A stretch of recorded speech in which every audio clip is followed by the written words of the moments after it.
So I don't know how many of you heard the news, but Quibi came out this week. And while they do have a lot of shows already out for audiences, one thing they don't have, a new satire show about USC that's specifically called Night Class. So we thought we would create some quick bites as part of our newest segment called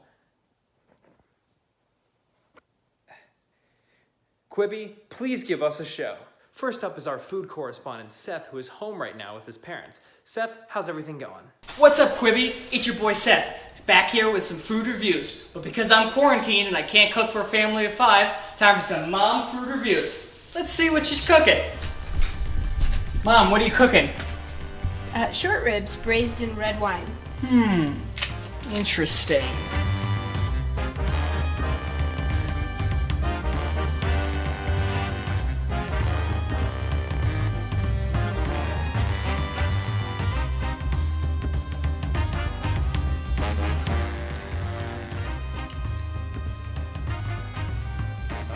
It's a little dry. It needs a little more. Are you serious? Come on. What? Well, I've been kicked out of the house. Time to go forage for food. Back to you, Dan. And that does it for this week on Quibi, Please Give Us a Show. As a reminder, Quibi, please give us a show. Oh, I think the script is ready.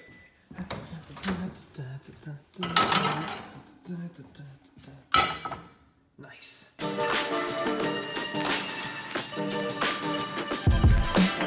Welcome to Night Class, everyone. I don't know if you have noticed, but online dating apps have been surging in recent weeks. People are looking to leave the feeling of isolation by going on popular hookup apps like Tinder, Hinge, and Animal Crossing. Be careful of that last one, people. One minute you think you're going on a great date moving furniture with Jason Mraz until some bitch comes along and tries to steal your man. Look at her, courting him with books about Stonehenge. Temptress. Today we want to talk about dating in the era of social distancing, particularly online dating. Now you would think that if nearly half of America was being asked to stay at home, then online dating would go down. After all, I found a new love during quarantine and his name is Anthony Fauci. Oh my god. Oh my god. But online dating has actually been popping off. Tinder's CEO, who I assume can only look like this, recently said that the company saw a 15% increase in the number of users over the past month, whereas The League saw a 41% increase in users just in March alone. People are downloading dating apps so fast, Siri is starting to ask us why we haven't brought anyone home yet. I'm just worried you're not taking care of. In March, messages sent on Bumble increased by more than 20% in cities like New York, Seattle, and San Francisco, all places where COVID has hit the worst. As we flatten the curve, thirst actually increases exponentially. New features have come out of these apps too. Tinder recently released its passport feature where users can swipe on profiles from across the globe. So now instead of a guy from Venice creeping on you, it's his even creepier cousin Nels from Zurich. Hinge even created this cool background feature where you can pretend that you're going on a date. Wait a minute, how many of these dating apps are there? Hinge, Tinder, Match, Bumble. Why are they all verbs? Hey, I have a new dating site, everyone. It's called Cling. Nope, that didn't work. Of course, none of these dates actually happen in person. People schedule time to meet remotely over Zoom, FaceTime, or if you're kinky, Google Hangout. And of the 40 million Americans that are online dating users today, nearly 27% of them are young people, which makes total sense. The average cost of a night out is $102, whereas the average cost of online dating is the pain of seeing a few naked guys bomb you on video cam. But honestly, that's a rite of passage. It's no surprise then that dating apps for college students have been sprouting up during COVID-19. You may have heard of OkZoomer. It's a new dating site designed specifically for college students that are social distancing. It attracted over 2,400 students from over 170 universities in just 2 days. It became the cool new thing out of nowhere. It's like the Andrew Yang of dating apps. Dating apps, Democrats. Andrew Yang, OkZoomer, Joe Biden, Match.com, Amy Klobuchar, Farmers Only. OkZoomer is so popular, at one point they had over 1,300 unique visitors, most of which were from UC Berkeley, which is the least surprising news I have heard all year. Let me get this straight. Dating that isn't real and you have to stay inside? Where does one sign up? USC, meanwhile, ranks pretty far down the list of colleges that use OkZoomer now. Is this because we want to build an actual relationship and we don't want to rely on some algorithm that was built by a Silicon Valley CEO while he was still a freshman in college? Actually, yes, we spoke to Dr. Kelly Greco. Nah, just kidding. We have our own website. It's called MatchSC. Think Christian Mingle, but a different type of cult. MatchSC uses algorithms and artificial intelligence to match students based off of their personality traits. They Gather this by asking them questions such as, you see someone cross Truesdale and immediately fall in love with them. What did it do for you? I only have one love on Truesdale, and I never kiss and tell. Through a series of similar questions, Match USC gathered data on USC students, which actually gave us some pretty hilarious statistics. The School of Dramatic Arts is USC's kinkiest major. That or we're doing cabaret again. Kaufman students smoke weed the most each week. That or Thornton was too high to fill it out. Price and Marshall drink nearly 4 days each week. And no, it's not Price and Marshall from Pike that you're thinking of, although honestly it could be. And this has all been a blast, and not just because we know that the School of Dentistry has no fun, but just learning about other students in general. And look, I had my skepticisms too. I thought the only way of finding love was doing it how everyone else did it. Zoo polygamy. It was quite the summer. Summers. But dating apps were already a way of speeding up the process of meeting new people, and now that we're not likely to meet new people for quite some time, they're kind of all we have. So while we're all in this together, us at Night Class thought that we would share some tips with how to go about online dating in the time of Zoom and COVID. Our fashion correspondent Melanie has some tips on how you can best prepare for your next Zoom date. Mel, take it away. Hey there, I'm coming to you straight from my childhood home to give you great looks for your first Zoom date. I left all my clothes at college, but we can make this work. So our first look is your old summer camp clothes, a sure classic.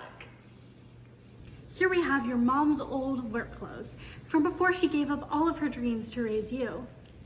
And here we have the dress that you were going to wear to your senior prom until a girl in your class bought it in a different color and said it was fine when it really wasn't. And now you have to wear it on a frickin' Zoom date instead of, your dream prom, which she ruined. But it's fine, it's fine. Last but not least, your best accessory. Hey buddy. Hey Sam. Do you want to need that? Thanks for the advice, Mel. Kind of. All right, that does it for this week's episode, everyone. Again, do not be afraid to go out there and meet that special someone. You're overthinking it again. This is why a nice girl doesn't want to come to the house. Have you thought about learning to cook? I saw that one master class with Gordon Ramsay. He shows you how to make a London broil.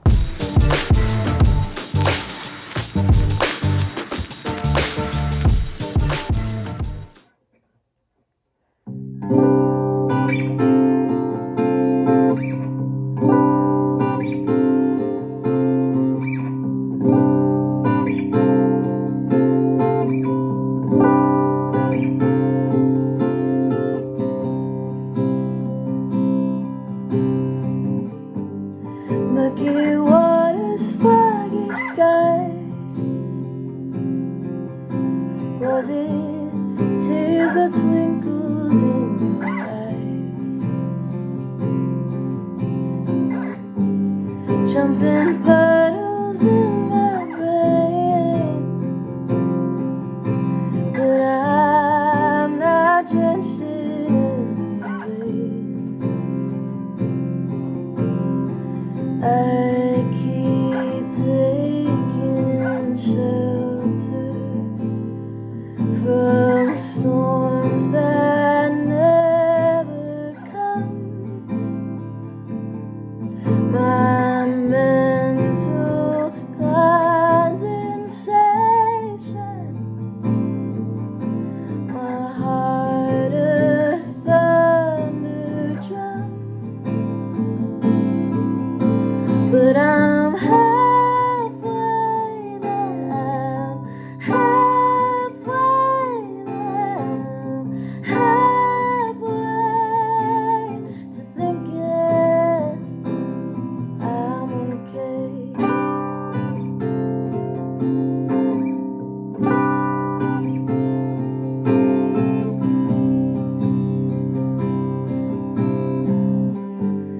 Sunbeams break the smoggy hedge while I'm walking backwards from the edge. If I breathe a little slow, then I'll remember where to go. I keep taking shelter